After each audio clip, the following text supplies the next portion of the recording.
Merci Christian Courteau d'avoir accepté notre invitation. Vous êtes là aujourd'hui pour nous parler de la création du GIGN. Vous avez fondé et été le premier commandant du GIGN. Vous avez été élevé dans une famille de militaires. Est-ce que vous pouvez nous parler un petit peu de votre enfance?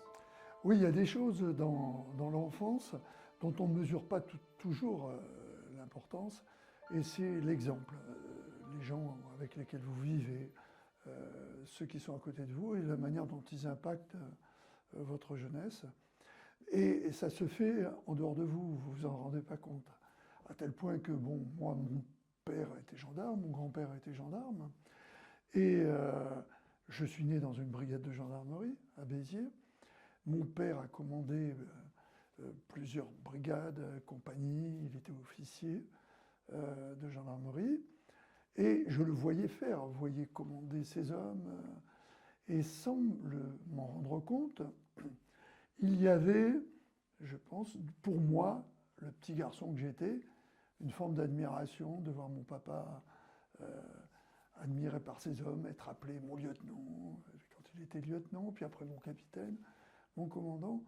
Et cet impact, j'allais dire qu'il se fait en dehors de vous, laisse des traces. Et pourtant, en ayant fait euh, mes études, je n'avais pas le sentiment que je finirais par m'orienter vers le métier militaire. Vous aviez d'autres passions, vous le dites dans le livre. Vous aviez un bon coup de crayon et vous vouliez rejoindre une école de cinéma Oui. pour être décorateur scénographe. À quel moment vous décidez de ne pas suivre vos rêves et de plutôt vous engager dans ce côté militaire? Eh bien, au moment où on a le bac, on cherche notre voie, quoi. Alors moi, pour moi, dans ma tête, ma voie, elle était précise. C'était soit l'informatique et le dessin, puisque je dessinais pas mal. Donc, j'avais un rendez-vous à l'école du cinéma. Je me souviens bien de la date. C'était le 24 août 1964. Et je vais à Boulogne, où se trouvait l'école du cinéma. Et l'entretien que j'ai eu, c'est pas très bien passé, selon moi. J'étais venu avec mon carton de dessin, j'étais très fier de moi. La personne que j'avais en face de moi, je ne sais pas s'il fallait attendre quelque chose de lui, mais j'espérais au moins, parce que, comme vous l'avez souligné, je pense que j'avais un bon coup de crayon. Il aurait pu me dire, bon oui, effectivement, mais on n'a pas besoin de vous. Non, ça ne s'est pas très bien passé. Et en sortant de l'école, de cet entretien, je me suis retrouvé à Porte-Maillot, un peu dépité. Et puis il y avait une grande affiche, engagez-vous, engagez-vous. Et je pense que toutes ces années passées à côté de mon père, au service de l'État, le voyant euh, assurer ses missions encore, quand il était en Corse, euh, où il y a eu malheureusement beaucoup d'événements difficiles, je me suis dit, bon ben c'est ce que je vais faire. Là j'étais porte-maillot, c'était au fort de Vincennes à Vincennes, et je suis allé au bureau de recrutement pour m'engager. Vous y êtes allé directement, en sortant. Directement, la ligne qui relie Maillot à Porte de Vincennes était directe, et je suis descendu, je suis allé voir l'officier orienteur, qui m'a dit qu'est-ce que vous souhaitez faire. J'ai dit écoutez, je voudrais faire un parcours, m'engager pour devenir officier, et puis est-ce que je ne pouvais plus prendre la voie royale, c'est-à-dire Saint-Cyr. Je lui ai dit bon, ben, je voudrais m'engager et devenir gendarme. Et il m'a fait un parcours, et à un an près, j'ai suivi le parcours qu'il m'avait indiqué. Mais vous pensez que le côté artistique que vous aviez, il vous a quand même suivi tout au long de votre carrière et il vous a aidé quelque part? Parce que quand on pense à une carrière de militaire, on ne pense pas forcément à des personnes qui ont un côté artistique. Est-ce que ça a fait une différence pour vous? Mais je crois que mon côté artistique, un peu également avec ce côté meneur d'hommes que j'avais déjà quand j'étais jeune, puisque j'étais chef de troupe aux Éclaireurs de France, et puis qu'ensuite j'avais en même temps, pardon, c'est pas de la politique, j'avais ma salle de judo que je tenais, j'ai une salle avec 70 élèves, 70 judokas. Vous étiez assistant, c'est ça? Vous Oui, assistiez le professeur? j'assistais le professeur, oui, qui, ayant eu un problème de santé, m'avait confié la salle, il ne pouvait plus la tenir.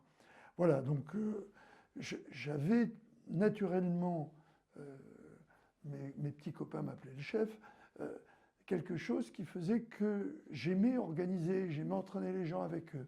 Mais pour en revenir à votre question, ce côté artistique est un côté atypique. Je faisais de la musique, j'avais un orchestre, j'étais guitariste, et je me suis retrouvé donc dans cette situation d'être à un endroit où on ne s'attend pas à voir des gens avec un côté artistique, un côté inventif, un côté atypique. Alors, je reprends le terme. Avant de parler de pourquoi vous avez été choisi vous, est-ce que vous pouvez nous donner le contexte dans lequel on a voulu la création du GIGN en 1973 et quels étaient les besoins et les motivations derrière cette création? Oui, alors, la situation à l'époque, bien évidemment, maintenant, on a une approche complètement différente au niveau de ce que l'on considère comme étant du terrorisme ou un certain nombre de situations difficiles, la prise d'otages, mais également les arrestations difficiles. Il n'y avait pas cette notion de spécialisation, de spécialité, de gens qui devaient être préparés. Et la gendarmerie a vécu 2 drames que j'ai vécu en étant fils de gendarme, au moins 2 dont je me souviens vraiment. En 1969, un des camarades de mon père commandait une compagnie dans laquelle il s'est produit un drame qui s'appelle Cestas, où un père, au moment de ce qu'on appelait l'assaut à l'époque, parce qu'on conservait à la fois des termes mais des modes opératoires très militaires, donc rien de spécifique par rapport à ce type de situation, et il avait menacé qu'il exécuterait ses enfants. Si on veut enlever la garde de ses enfants. Voilà, alors il s'était retranché avec ses 2 enfants. La décision de justice avait conduit à ce que ce soit son épouse qui ait la garde. Et il a dit, je tuerai mes enfants si on intervient. Et tout le monde se dit, un père ne tue pas ses enfants. Vous voyez ce genre de certitude qui, j'allais dire, au niveau d'une normalité qu'on a tous, est logique. Mais dans des situations extrêmes, que nous appelons, dans notre jargon, on en reparlera les états d'exception, n'a plus rien à voir. Le fonctionnement humain n'est plus le même. Et au moment de cet assaut terrible, on a entendu 3 coups de feu, 2 qui ont malheureusement tué les enfants, et le 3e, pour lui, s'est suicidé. Et moi, ça m'avait impacté parce qu'il y avait ce camarade de promotion de mon papa, qui était un brillant officier, mais personne ne lui avait jamais appris ce qu'il fallait faire, comment il fallait le faire, quelle était cette approche. Et on lui a donné un ordre qu'il était obligé d'exécuter. Et en 1971, il y a eu une autre affaire qui est dans une prison, cette fois-ci, avec 2 preneurs d'otages dangereux, réputés dangereux, qui étaient là, on appelait ça perpète à l'époque, en prison, ouais. en prison à Clairvaux, et ils avaient pris en otage une assistante sociale et un gardien de prison. Et là aussi, comme il y avait une femme, qu'ils avaient une espèce de petit couteau bricolé, un peu plus qu'un canif, mais bricolé avec du bois et une lame de métal, tout le monde se dit, ils ne vont pas égorger une femme. Vous voyez, c'est certitude. Et au moment de l'assaut, qui a été compliqué, parce que quand les types sont enfermés dans une prison, dont le but au départ est de ne pas en sortir, ils s'enferment à clé, le temps de faire sauter les portes, d'approcher du lieu de la prise d'otage, il s'est passé un certain temps qui a été trop long, et l'irréparable s'est produit quand ils sont arrivés. Buffet et Bontemps, puisque c'était leur nom, avaient égorgé leurs 2 otages.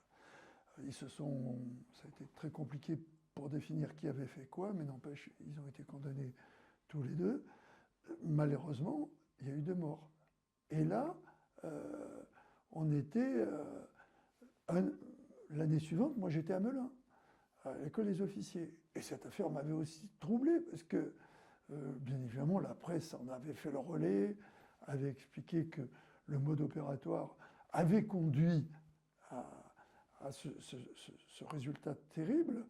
Mode opératoire qui, je le rappelle, parce que c'est trop facile de juger avec ce que l'on a aujourd'hui, correspondait aux moyens de l'époque, y compris pour les gendarmes, auxquels on avait donné l'ordre d'aller, entre guillemets, toujours le même terme, à l'assaut, un peu comme à la guerre, à l'intérieur de cette prison dont ils n'avaient plus les clés, qui était verrouillée de partout.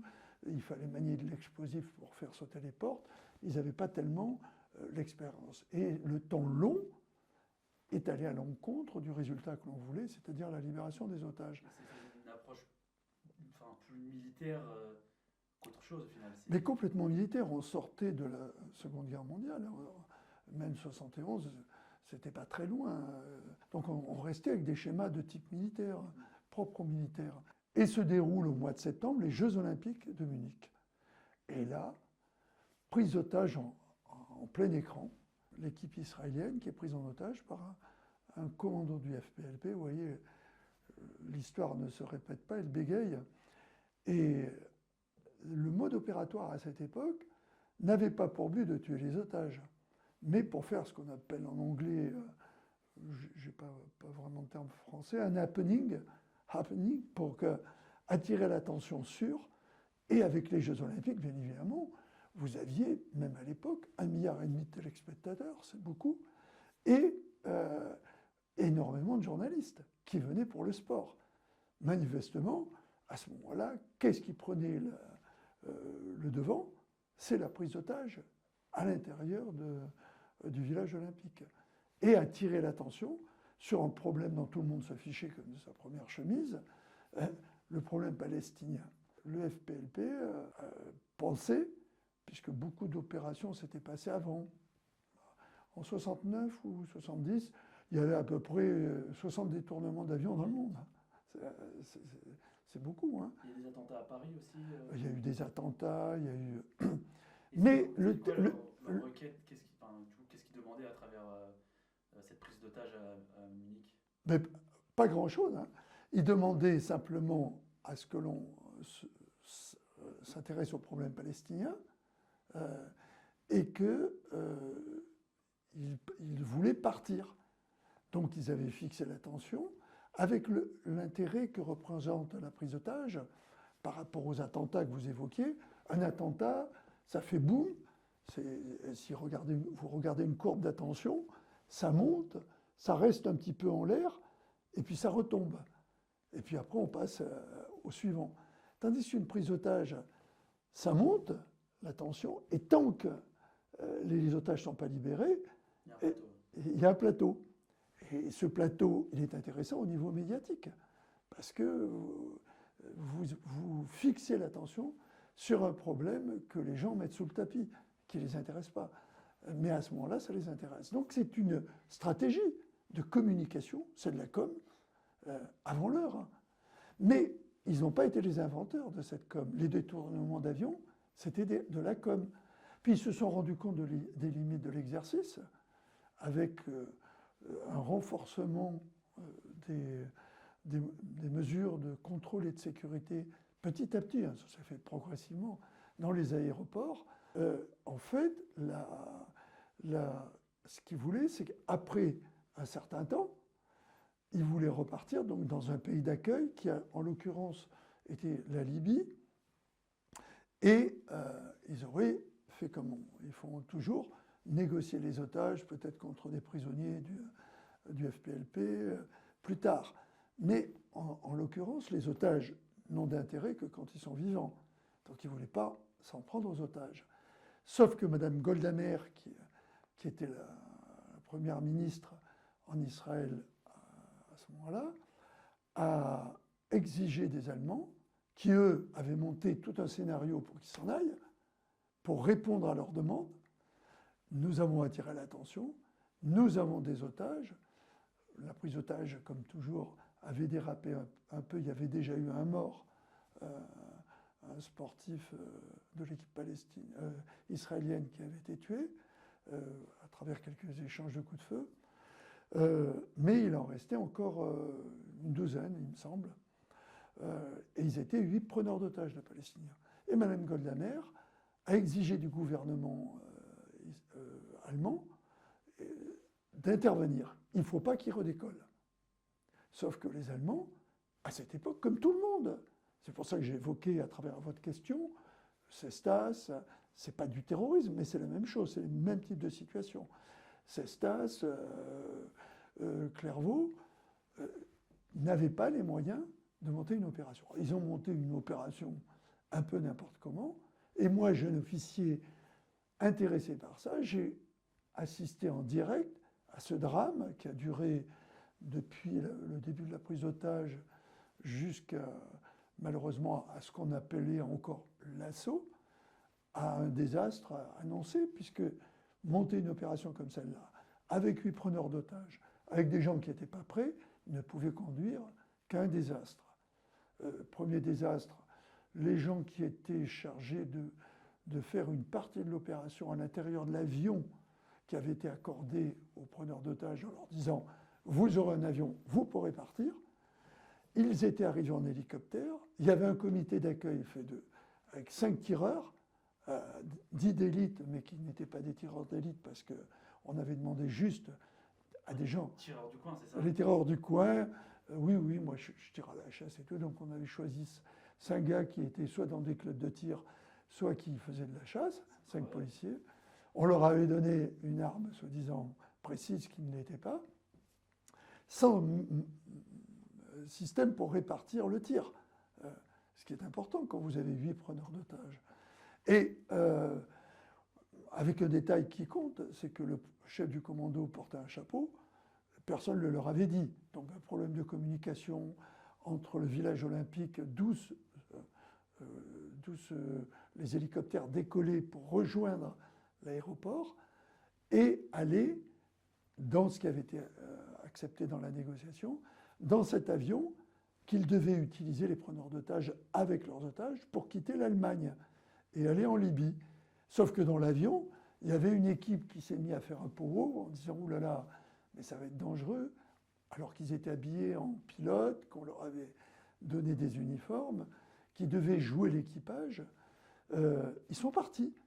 Sauf que quand ceux qui ont fait la reconnaissance dans l'avion, le commando a réalisé qu'il n'y avait personne dans l'avion, puisque ceux qui devaient les intercepter étaient partis, ils se sont rendus compte que c'était un piège, et ils sont retournés à l'hélicoptère dans lequel il y avait les preneurs d'otages. Mais ils ne se sont pas attaqués tout de suite aux otages. Et ça, c'était un enseignement qui était intéressant. C'est qu'ils ont attendu l'assaut, parce que du coup, ils ont envoyé l'armée. Ça a ferraillé dans tous les sens. Les pseudo-tireurs d'élite ont tiré un peu n'importe comment. Ils en ont éliminé que 3. Enfin, ça a été tout et n'importe quoi. D'ailleurs, s'il y en a qui s'intéressent, il faut regarder le film de Spielberg, qui est magnifique, qui est très très bien fait, qui s'appelle tout simplement Munich. Et au bout du compte, ils ont réussi à en faire quelques-uns prisonniers, mais le chef du commando a jeté une grenade incendiaire à l'intérieur de l'hélicoptère qui a brûlé et qui a fait malheureusement brûler les otages. Moi, j'ai assisté à ça en direct, un peu comme tout le monde. Hein. Donc du coup, j'ai essayé de décortiquer tout ce que j'avais vu et j'ai mis ça sur du papier, sur une petite note. Et quelques temps après, j'ai été désigné pour faire de la formation qui avait été décidée en gendarmerie, qu'on appelait commando, encore toujours le langage de la Seconde Guerre mondiale. Moi, j'étais donc à l'instruction dans ce centre où j'allais régulièrement. C'était des périodes bloquées de 5 jours. Et on avait des exercices à faire. Et l'officier qui encadrait ça faisait des exercices très simples. Vous voyez, en gros, avec un schéma tactique tout simple. Très militaire. Très militaire, rendez-vous, force doit rester à la loi, en avant. Un peu comme à Cestas ou à Clairvaux, et à l'assaut. Alors, moi, je vois faire ça, et puis mon tour arrive, une première fois. Je dis, mon capitaine, je peux monter le schéma comme je le souhaite? Il dit, non, mais allez-y. Et j'ai fait un peu un schéma complètement différent, avec ce qu'on appelle maintenant un jeu de rôle, en disant à celui qui était le preneur d'otages, il faut que vous jouez votre jeu absolument. À ceux qui allaient à l'assaut, maintenant, on va discuter, créer des diversions. C'est Oui. l'être militaire, quoi. Voilà, sortir du cadre militaire pur et dur et construire une vraie réflexion sur la prise d'otages, sur les gens enfermés, qui est une situation très particulière, l'enfermement. On pourra en reparler. Et le capitaine en question s'est retrouvé un peu surpris. Il dit, ah, c'est bien, ça, vous pourrez me le refaire à chaque fois. Ce qui fait que chaque fois qu'il y avait une période bloquée, c'était tous les 2 ou 3 mois, je remontais, moi, mes scénarios en essayant, en jeu de rôle, d'impliquer les gens avec une réflexion. Parce que quand vous avez en face de vous quelqu'un qui dit non, je ne me rendrai pas, etc., et qu'il y a une dramaturgie qui monte, eh bien, on se rend compte tout de suite que tout le monde se pique au jeu et qu'on recrée artificiellement, bien sûr, des situations qui sont des situations qu'on appelle dans notre jargon depuis, puisqu'il a fallu inventer un vocabulaire, les états d'exception. Et sur les états d'exception, on a réalisé tout un tas de choses sur la notion de temps, la notion de résistance pour les gens qui sont enfermés, qui n'a rien à voir avec le commun des mortels. Et ces états d'exception, je le dis par rapport aux gens qui nous écoutent, ils sont amenés, sans s'en rendre compte, des fois à le vivre eux-mêmes. La preuve, c'est qu'on connaît des gens qui, soit ont été complètement abattus par une situation, ou d'autres gens qui se sont révélés exceptionnellement, sans qu'eux-mêmes s'en rendent compte, comme des gens qui étaient capables de choses qu'eux-mêmes ne se sentaient pas capables de faire. Donc vous imaginez la puissance qui se passe dans ce qu'on appelle les états de crise, les situations d'exception. Regardez le nombre de gens qui savent à peine nager et qui plongent pour sauver quelqu'un. C'est bien qu'il se passe quelque chose au niveau d'eux qui les transcende, qui va au-delà. Et j'avais fait, pour en revenir à votre question initiale, après Munich, j'avais fait à la fin de l'année, parce qu'au bout d'1 an, après notre sortie d'école, on a un petit mémoire à rendre sur la perception de notre métier. Et je l'avais fait sur Munich. Ce qui fait que lorsque la gendarmerie, qui était en réflexion depuis l'affaire Clairvaux sur la problématique ce qu'on appelle les forcenés, des prises d'otages, des arrestations difficiles, s'est dit il faut qu'on trouve un officier. Ils ont demandé au capitaine qui commandait cette formation, est-ce que vous voyez un officier qui pourrait nous créer une unité comme celle-là? On va faire une expérience. Et il a donné tout de suite mon nom. Il a dit j'en vois qu'un, c'est Proutot. Voilà. D'accord. Mais ça veut dire qu'à ce moment-là, enfin, surtout à partir de Munich, il y a vraiment une prise de conscience en France. Je pense que la question a été posée, est-ce que, enfin, Corinne nous fait, enfin, vous le dites, je crois, dans le livre, c'est est-ce qu'on aurait été capable de réagir? Et le constat, en fait, il est négatif. Et ça part de là, au final, la création du GIGN. Oui, la création du GIGN, la réflexion, puisque tout le monde on va fêter les 50 ans du GIGN, et ce qui va s'appeler le GIGN a été opérationnel le 1er mars 1974. Donc il y aura 50 ans le 1er mars, mais la création et la mission m'a été confiée le 24 août 1973. Donc il a fallu sélectionner les gens, les former, et surtout préparer un mode opératoire spécifique. Et comme vous le disiez, tout le monde a réalisé à travers Munich, et pas que nous, pas que la France, tous les pays du monde ont réalisé qu'ils n'auraient pas mieux fait que les Allemands, et peut-être même pire, j'en sais rien. De toute façon, on ne peut pas faire pire puisque tous les otages étaient morts. Mais en fait, tout le monde a réalisé qu'ils étaient dans l'incapacité de répondre à ce type de situation. D'accord. Et vous avez 29 ans quand on vous demande de créer cette unité-là. 29 ans, c'est jeune. Qu'est-ce que vous dites à ce moment-là? Mais vous savez, dans la jeunesse, il y a des qualités et des défauts. Mais il y a une qualité, c'est que Napoléon l'avait compris, puisque lui, il a été général, Napoléon, à 25 ans. Peu de gens le savent. Cela dit, c'est vrai que pour moi, bien évidemment, 29 ans, quand on voit que maintenant c'est un général qui commande le GIGN, 29 ans me fait dire que je ne me suis pas posé de questions. Ça me semblait logique qu'on me confie cette mission. Et maintenant, avec le recul, je me dis, mais c'est un peu exceptionnel qu'on confie à quelqu'un de 29 ans. Donc on m'a fait confiance. Et je trouve ça extraordinaire. Je crois que c'était une force de cette arme, la gendarmerie, de dire, 29 ans, c'est peut-être un âge où on peut faire des choses qu'on ne peut pas faire à 40. Bien sûr. Et du coup, c'était quoi le plus gros défi lors de la création du GIGN? Parce que vous avez tout à faire en fait. Mais en fait, le plus gros défi, et vous avez raison, c'est tout à fait le mot, c'est défi, mais un peu comme à travers votre introduction, vous évoquiez un peu le caractère atypique de la personnalité, de ma personnalité, c'était de faire admettre à des gens qui avaient des schémas et qui vivaient, et ça rassure beaucoup les gens, d'avoir un règlement, d'avoir un schéma. Donc au moins, vous savez, vous êtes bordé, vous savez où vous devez aller. Ça donne un cadre. Ouais. Ça donne un cadre bien précis qui peut-être vous rassure. Moi, j'ai trouvé que ce cadre n'allait pas avec la mission que l'on m'avait confiée, donc je suis sorti du cadre. Mais j'étais entouré que de gens qui avaient un cadre. Ça s'appelait à l'époque le décret du 20 mai 1903, qui était un cadre qui définissait toutes les actions de la gendarmerie. Or, celle que je voulais faire, la manière dont je voulais exécuter ces missions, ne correspondait pas à ce cadre. Au niveau de l'emploi des armes, au niveau de la formation des hommes, au niveau de la sélection.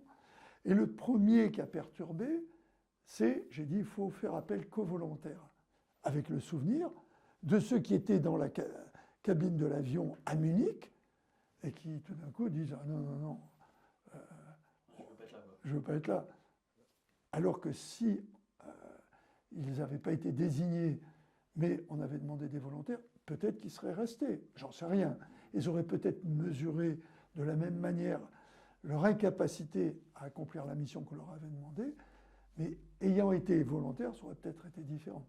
Et les profils que vous avez, les premiers profils que vous avez recrutés, est-ce que c'était des profils aussi légèrement atypiques ou qu'est-ce que vous recherchiez exactement comme qualité pour ces 17 premiers hommes? Oui. Vous recherchez quoi comme qualité pour ces hommes-là? Alors, les qualités que je cherchais, ce n'était pas par rapport à leur notation, parce que chaque fois que vous demandez, même à des volontaires en gendarmerie ou dans un tout corps organisé, vous avez derrière lui son background qui le suit. Hein. Il y a toujours, même si ce n'est pas une fiche, on n'aime pas le terme, il y a au moins ce qu'il a fait avant et comment il était noté, il y a des notations. Et ça, je m'étais dit, ayant eu moi-même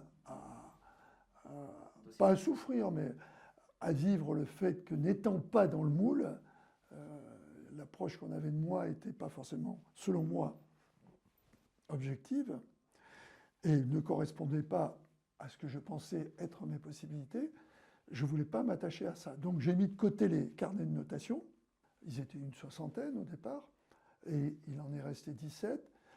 Je vais vous faire des épreuves physiques et un entretien avec vous pour vous expliquer, parce que la note de service était toute simple. Elle ne disait pas... Vous ne savez pas vraiment à quoi ça mais non, c'est beaucoup plus facile de venir au GIGN maintenant, parce qu'il y a toute son histoire qui parle pour lui, et les gens déjà, beaucoup, j'en ai connu même avant de quitter le GIGN, sont biberonnés aux exploits du GIGN. C'est tellement plus facile à ce moment-là d'aller vers l'inconnu. Là, ils allaient vers le connu. Là, ils allaient carrément vers l'inconnu. Et quand je les ai... ils passaient en entretien. Pourquoi vous êtes venus? À chaque fois, j'avais des garçons qui avaient le courage de me dire je ne me plais pas dans l'endroit où je suis, on pense que je ne suis pas à ma place. Et comme on nous a dit que c'était une unité qui devait foncer, je me dis que, après tout, si j'en étais capable, pourquoi pas? Donc la démarche est complètement différente. Et j'ai découvert, après, qu'ils avaient tous des profils atypiques. Parce qu'effectivement, on ne devient pas volontaire vers quelque chose que l'on ne connaît pas. Ça montre une forme d'audace. Mais ils étaient, comme on disait juste avant, ils étaient un peu hors cadre, au final. ces gens-là aussi? Ben, il y a eu 2 tiers à peu près qui étaient hors cadre. Il y a eu un tiers qui étaient des gendarmes classiques, qui n'avaient pas eu, mais les 2 tiers, donc la majorité, eux, par contre, c'est des garçons qui avaient eu des soucis dans le commandement, de par leur personnalité. Et moi, je préfère des gens qui ont une personnalité que des gens qui n'en ont pas. Ou qui ont simplement des bonnes notes. Oui, oui, oui, pour faire le métier, surtout avec ce que j'allais leur demander.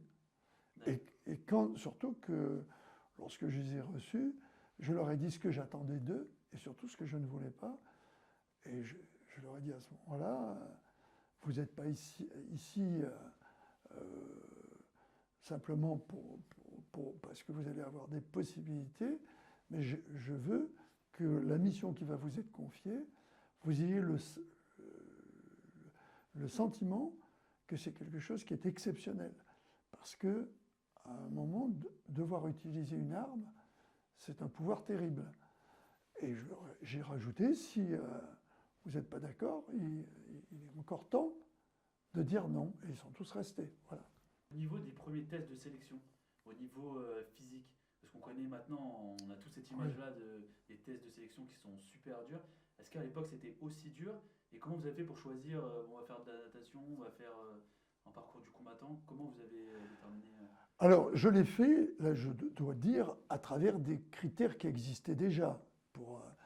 Et quand il y a eu une première sélection, quand ils sont arrivés, les 60 volontaires avaient déjà été, en ce qu'on dit, présélectionnés par rapport, dans leurs unités, par rapport à quelque chose qui est, bien évidemment, peut être amélioré, c'est-à-dire les compétences physiques.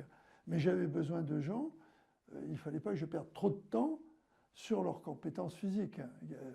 Plus vous partez de loin, plus c'est long pour former les gens, pour leur donner la musculature et surtout la résistance nécessaire à certains types de missions où le temps est une donnée qui va à l'encontre de votre efficacité. Parce que le temps, vous vous fatiguez, même sans rien faire, en attente. Donc il faut des gens capables de résister, les conditions. Voilà. Donc ils avaient une marche 10 commando à l'époque, 8 km avec un sac à dos, des trucs qui étaient très milli, que j'avais fait moi-même avant.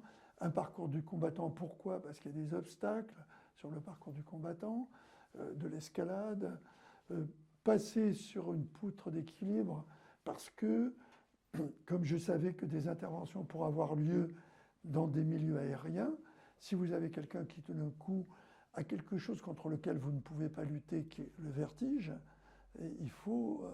Ça, c'est vraiment rédhibitoire, ce qu'il y a Ah le oui, vertige. oui, oui. Ouais, Oui, mais tant qu'il n'y a pas au bout, dans votre cheminement, si au bout il n'y a pas quelque chose qui est essentiel, c'est-à-dire l'opération, le vertige pour certains, vous pouvez le contrer. Mais si ça mobilise tous vos moyens pour aller à l'encontre de quelque chose contre lequel vous ne pouvez rien, vous ne pouvez pas être efficace dans votre parce que mission. vos hommes, ils devaient tous être polyvalents. Ils ne pouvaient pas avoir une personne, malgré le fait qu'il soit très bon partout, s'il a le vertige, eh ben, vous ne pouvez pas lui faire une place et le réserver que sur des interventions adaptées. Voilà, je ne pouvais pas faire de choix. Et en plus, comme on n'était pas beaucoup, il fallait que je crée des hommes polyvalents, comme vous l'avez souligné, qui étaient capables d'être tireurs d'élite au fusil, puisque c'était dans le schéma que j'avais prévu, c'était prévu. Pour certains, parce que je savais qu'à l'arme de poing, c'était plus difficile d'être tireur d'élite, mais dans ce qu'on appelle les compartiments de terrain d'intervention réduits, où on ne peut pas utiliser un fusil, être capable d'utiliser une arme avec une grande précision, ou même, à un moment, quand vous êtes au contact, pouvoir neutraliser quelqu'un. Donc avec des formations de sport de combat, qui est une synthèse de plusieurs types de sports, judo, aïkido, karaté, boxe. Ça, c'est pendant la partie Oui, formation. mais il fallait que ces gens-là aient cette base physique pour pouvoir aborder tout cela. D'accord, ok. Et justement, cette partie formation, une fois que vous avez vos 17 hommes, elle dure combien de temps cette formation? Alors, à cette époque-là, on ne m'a pas laissé le choix. Hein. J'ai été nommé le 24 août. J'ai fait ma sélection une semaine après. L'appel à volontaires s'est fait sur une semaine. Donc le 8 septembre ou le 10 septembre, tous les volontaires sont arrivés.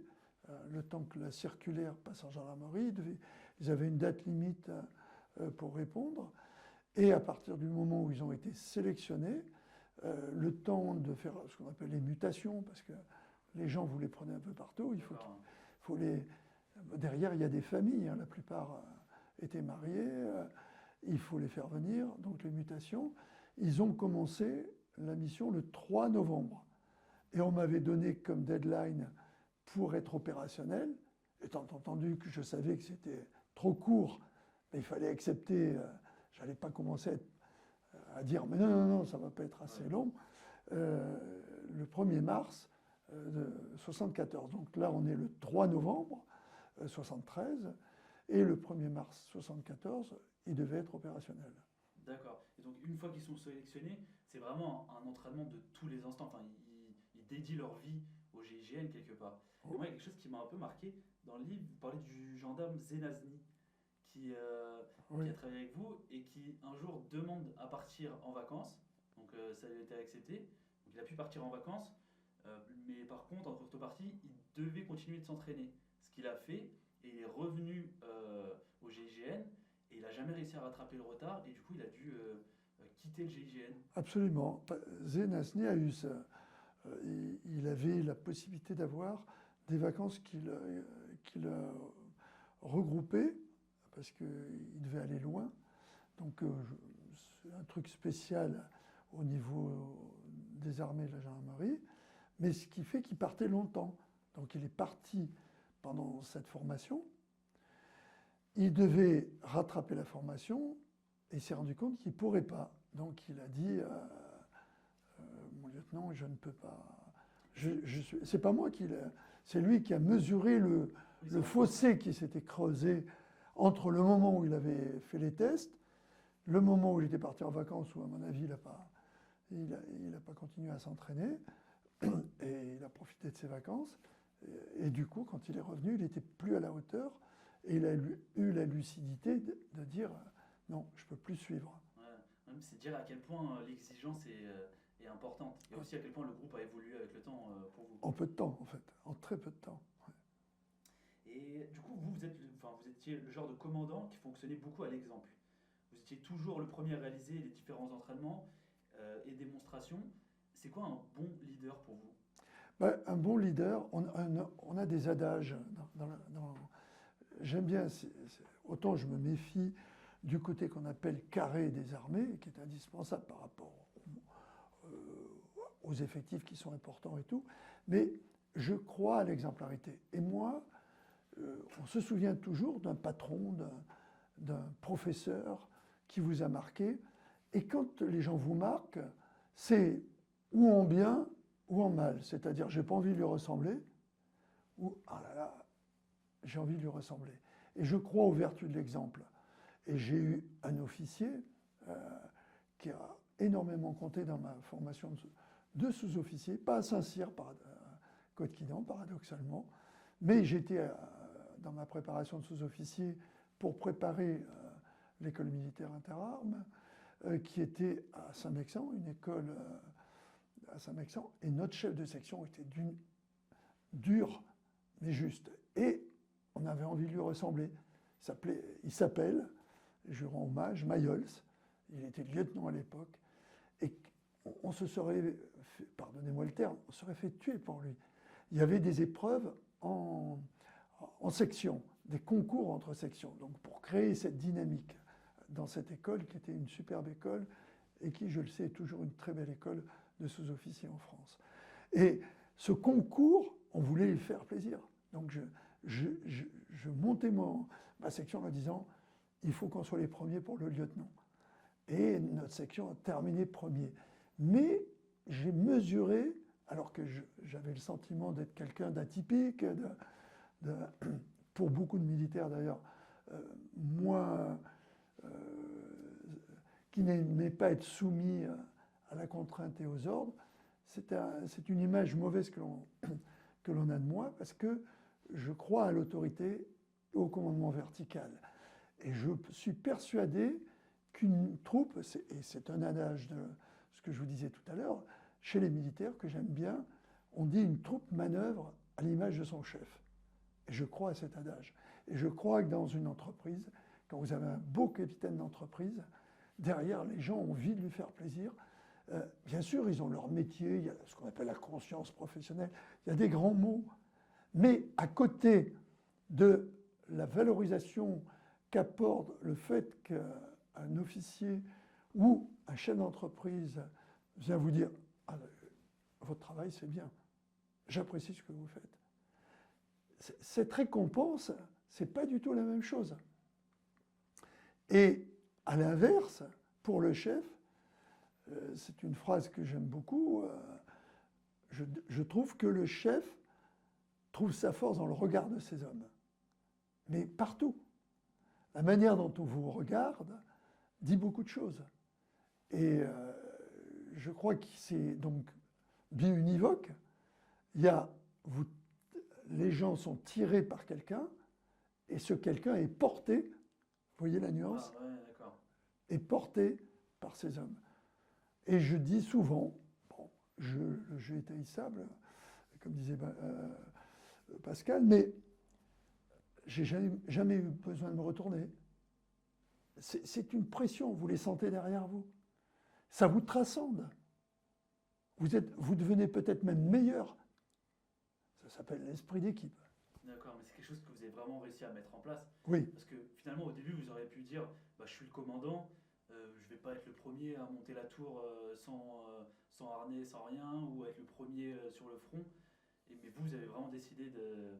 Ah, mais parce que je considérais en plus, comme c'est moi qui leur ai enseigné à tirer, le tir était quelque chose qui n'était pas très bien organisé en gendarmerie. C'était plus 10 cartouches par an, juste pour dire il sait se servir de son pistolet. Mais c'était pas un exercice élitiste, avec tout ce que le tir peut apporter, à la fois de concentration, de précision, de technique de tir très particulière, la manière d'utiliser son arme, et surtout, comme je le rappelle à chaque fois, le fait qu'il faut réaliser, que les hommes réalisent, qu'une arme, c'est pas un substitut à votre courage.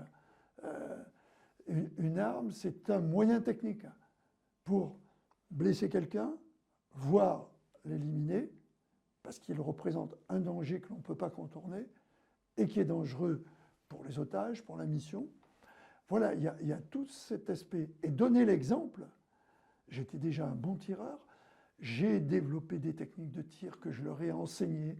Voilà comment on va tirer, comment on va faire le tir simultané, puisque j'avais retenu de Munich que si tous les tireurs avaient tiré ensemble, même en n'étant que 5, au moins, sans se tromper d'objectif, ils en auraient éliminé 5, ce qui aurait réduit le retour offensif du commando. Donc cette notion de tir simultané a été inventée par moi au groupe, pour le groupe, mais dans le cadre de sa mission. Et ça, c'est quelque chose qui a vraiment marqué le GIGN, le tir simultané. Absolument. Avec cette notion également de tir d'une grande précision et philosophiquement, puisque j'ai évoqué tout à l'heure cette notion de respect de la vie que j'ai imposée au groupe pour pas qu'on soit les exécuteurs des hautes œuvres. C'est pas à nous de définir si les gens sont méchants ou pas. Mais c'est vous qui avez vraiment posé les bases, toutes les bases. Valeurs du GIGN. Tout à fait. Les valeurs. Et ce dont je suis très fier, c'est que 50 ans après, quand vous entendez un officier qui commande le groupe ou des hommes qui sont dans le groupe, tout de suite, ils vont vous parler de ça. Donc ces valeurs se sont transmises comme étant les valeurs cardinales, essentielles pour faire ce métier, qui est un métier terrible parce qu'il vous donne un pouvoir immense. Parce qu'il y a une nuance entre riposter à un tir pour vous défendre et prendre la décision d'éliminer une vie. Et une vie, c'est quoi? C'est un être pensant. Même s'il ne pense pas comme vous, c'est un être extraordinaire, un être pensant. Et ce n'est pas pompeux. Hein. On a défini au groupe, et j'ai défini au groupe, le pouvoir de Dieu, de vie et de mort, que l'on croit ou l'on ne croit pas, on sait tous qu'il y a quelque chose qui nous transcende, c'est cette vision de la vie. Tout d'un coup, on devient un être pensant. Penser que c'est quelqu'un qui l'a, enfin, une entité qui l'a défini, qui est au-dessus de nous, ou penser que c'est quelque chose qui, dans l'univers, nous transcende, c'est quelque chose dont les gens doivent prendre conscience, tous. Alors, est-ce qu'on peut revenir du coup en 1973? Donc, vous avez votre groupe, vous êtes entraîné, et du coup viennent les premières missions. Est-ce que vous vous souvenez de votre toute première mission? Ah oui, je m'en souviens d'autant mieux que ça devait être quelques jours après la date fatidique du 1er mars. Donc, ça y est, on existait, le GIGN existait, c'était la première opération. Et c'était une prise d'otage qui était à Équevilly. Et malheureusement, ce que l'on a découvert au moment où nous avons fait l'opération, l'intervention, le matin de bonne heure, l'irréparable s'était déjà produit. Le preneur d'otages, avec lequel on avait réussi à avoir une relation, qui avait pris en otage son ex-maîtresse et puis le fils de cette dame, avait été tué. Mais personne ne le savait. Comme il tirait, les gens ont confondu les coups de feu entre quand il tirait pour attirer l'attention et le fait qu'il ait exécuté ses otages. On y est allé comme s'il y avait encore des otages. On a mis en place les premiers schémas que l'on avait développés pendant toute la formation, avec un certain succès. On est rentré par la fenêtre, un peu comme vous évoquiez tout à l'heure, ce côté bizarre où on voit le GIGN qui grimpe sur des tours. C'est parce qu'on savait que la plupart des opérations devraient se dérouler en milieu urbain, donc avec des immeubles, passer par le haut. Et malheureusement, quand on s'est retrouvé à l'intérieur de la pièce, on a retrouvé 3 morts. Le petit qui avait été tué, la maman, et le preneur d'otages qui s'était suicidé après, juste, à mon avis, juste au moment où on a conduit l'assaut. Parce qu'on a vu les coups de feu qu'il a tirés, nous on n'a pas tiré un coup de feu. On a pensé qu'il tirait vers nous. En fait, non. Il s'était suicidé au moment de l'assaut. Et ça a été douloureux. Il y a eu plusieurs opérations comme ça où on a eu le sentiment qu'on n'était pas connu, que personne ne savait ce dont on était capable de faire. Et là, il y a eu une certitude pour tout le monde. Hein. Vous en parlez aux garçons qui ont conduit cette opération, ils en ont toujours les larmes aux yeux, parce que quand vous trouvez un enfant mort, un adulte c'est déjà dur, mais un enfant mort qui est au milieu d'un conflit qui est surréaliste, parce que les conflits amoureux qui conduisent à la mort de l'autre, c'est courant, on le sait. Tout le monde semble s'étonner de ça maintenant, avec ce qu'on a qualifié de féminicide, etc. Mais c'est ce qui se passe dans la tête d'un homme, à un moment, ça vrille. Nous, on appelle ça passer de l'autre côté du miroir. Vous avez toujours en face de vous la même enveloppe, mais ce qui n'est plus la même chose, c'est la manière dont les neurones fonctionnent à l'intérieur. Et si vous raisonnez avec votre propre raisonnement, vous restez de l'autre côté du miroir, vous avez que le reflet. Alors qu'il faut passer de l'autre côté du miroir pour comprendre. Et ça, les autorités, quand vous leur expliquez qu'il y a une unité d'intervention, ils ne pensent pas que cette unité, elle est capable d'avoir une réflexion qui a conduit à la situation. Et que cette réflexion, elle est de l'ordre du psychique et du psychologique. Et même souvent du psychiatrique. Et je vais jusqu'au bout de votre question. Non. Et en fait, on a réalisé que les gens n'avaient pas compris ça. Ils ont compris qu'il y avait juste un outil pour à l'assaut. Or, si on était venu plus tôt, dans le cadre de la négociation, on aurait pu avoir des possibilités d'intervention qu'on n'avait plus au moment où on est arrivé. Et cette notion d'arriver trop tard, parce qu'on n'est pas connu, nous a suivis pendant plusieurs années.